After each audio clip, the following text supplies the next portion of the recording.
상실의 시대에서 아무 페이지나 펼쳐도 실망한 적이 없었다는 그 책, 위대한 개츠비입니다. 문학을 사랑하는 사람이라면 누구나 완벽한 작품을 읽고 싶기 마련이죠.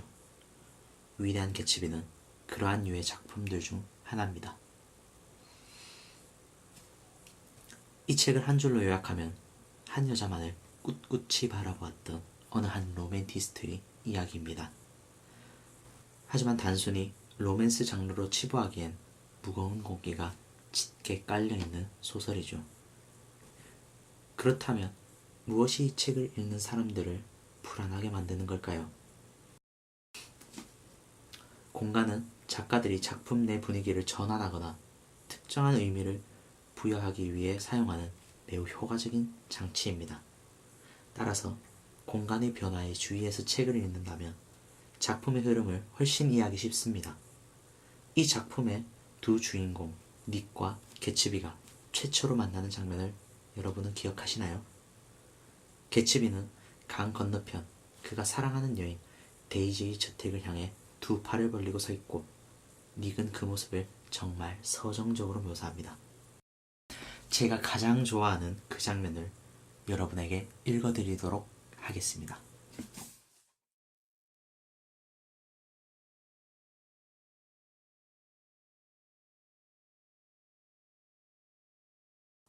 지나가던 고양이의 그림자가 달빛에 어른거리는 것이 눈에 띄어 자세히 보려고 고개를 돌렸을 때 내가 혼자 있는 것이 아니라는 사실을 깨달았다.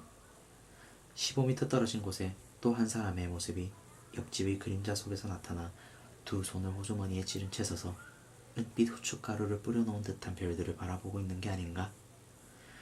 한가로워 보이는 동작과 잔디를 굳게 딛고 서 있는 안정된 자세로 미뤄보아 이 지역의 하늘 중 어디까지가 자기 몫의 하늘인지 살펴보려고 나온 개츠비임을 알 수 있었다. 나는 그를 부르려고 마음먹었다. 미스 베이커가 저녁을 먹으면서 그에 관해 얘기했기 때문에 그것으로 소개는 충분할 것 같았다. 그러나 갑자기 그가 혼자 있고 싶다는 암시를 보냈기 때문에 나는 그를 부르지 않았다. 그는 이상한 방식으로 어두운 바다를 향해 두 팔을 뻗었는데 나와 멀리 떨어져 있긴 했지만 그는 확실히 부르르 몸을 떨고 있었다. 그래서 나도 모르게 바다 쪽을 바라보았다. 저 멀리 부두의 맨 끝자락에 있는 것이 틀림없는 단 하나의 초록색 불빛이 작게 반짝이는 것을 빼고는 아무것도 보이지 않았다. 내가 다시 돌아다 보았을 때 개츠비는 이미 사라진 뒤였다. 나는 어수선한 어둠 속에서 또다시 혼자가 되었다.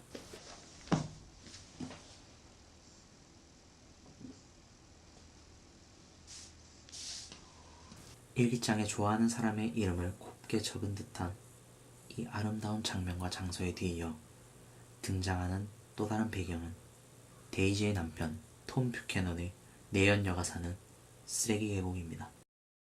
이름부터 삭막한 공간이라는 냄새를 팍팍 풍기는데요. 이처럼 피츠제럴드는 공간의 경계를 분명히 하여 직접적으로는 드러나지 않은 메시지를 공간이 풍기는 분위기를 통해 전달하려고 노력했습니다. 애석하게도 위대한 개츠비는 불안정한 공간이 지배적입니다. 그게 이 아름다운 책을 읽기 힘들게 만드는 요인이라 생각하죠. 앞의 두 공간 이외에도 대표적인 몇 가지 공간을 살펴보려고 합니다. 우선 작품 전반에 걸쳐 닉과 개츠비가 사는 웨스트에그와 뷰캐넌 부부가 사는 이스트에그의 대비 구도가 옅게 깔려 있습니다. 단지 만 하나를 사이에 두고 두 지방은 서로 문화가 판이하게 달랐고 빈부격차 또한 컸습니다.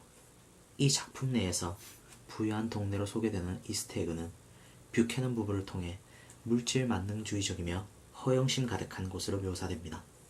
반면에 웨스트에그는 닉을 통해 비교적 서민적인 곳으로 그리고 개츠비를 통해 성공을 갈구하지만 결국은 좌절하게 되는 장소로 묘사되죠. 공간 하나하나를 자세히 살펴보면 우선 맨해튼이 있습니다. 톰이 외도하기 위해 데이지 몰래 마련한 아파트가 있던 곳, 개츠비와 거래했던 패거리들이 기거하던 곳, 톰과 개츠비가 추악하게 치정극을 벌였던 곳. 피츠제럴드는 대도시를 마치 악의 근원지로 생각했던 모양입니다. 두 번째로, 매주 토요일마다 화려한 파티가 벌어졌던 개츠비의 저택입니다. 닉은 개츠비 파티에 정식으로 초대받은 몇 안 되는 인물이었습니다. 데이지에게 자연스럽게 접근하기 위해서 그녀의 사촌오빠인 닉과 친해질 필요가 있었으니 개츠비에게 있어 닉은 VIP였던 셈이죠.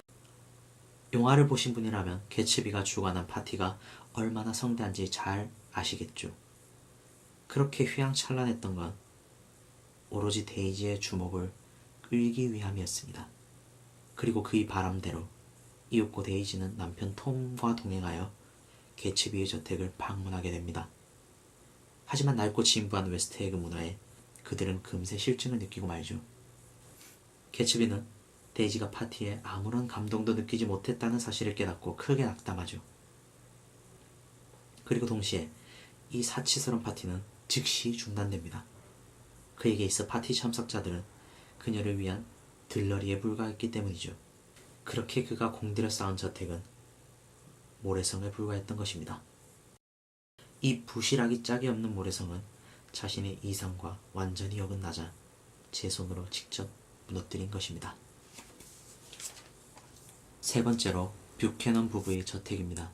두 사람이 개츠비의 저택을 방문한 이후 이번에는 반대로 개츠비를 자신들의 저택으로 초대합니다.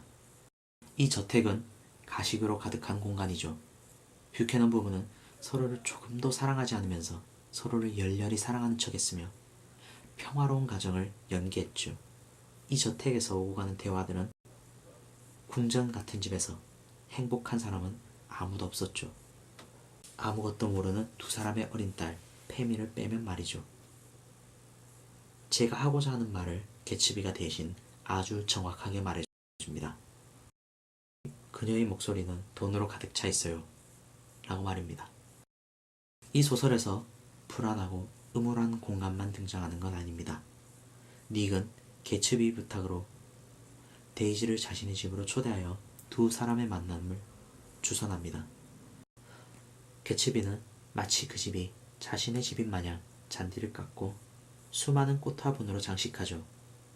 그러다가 데이지를 만날 생각에 갑자기 들뜨는가 하면 극도로 초조하게 굴기도 합니다. 마침내 개츠비와 데이지 두 사람은 재회를 하게 되죠. 엉뚱하게도 닉의 집에서 말이죠. 즉, 이 장소는 아무런 거짓도 위선도 없는 서로를 진실로 마주하는 장소라 여길 수 있습니다. 두 사람만의 시간을 마련하기 위해 눈치 있는 집주인인 닉이 잠깐 외출했다가 돌아온 장면을 여러분들에게 읽어드리고 싶습니다.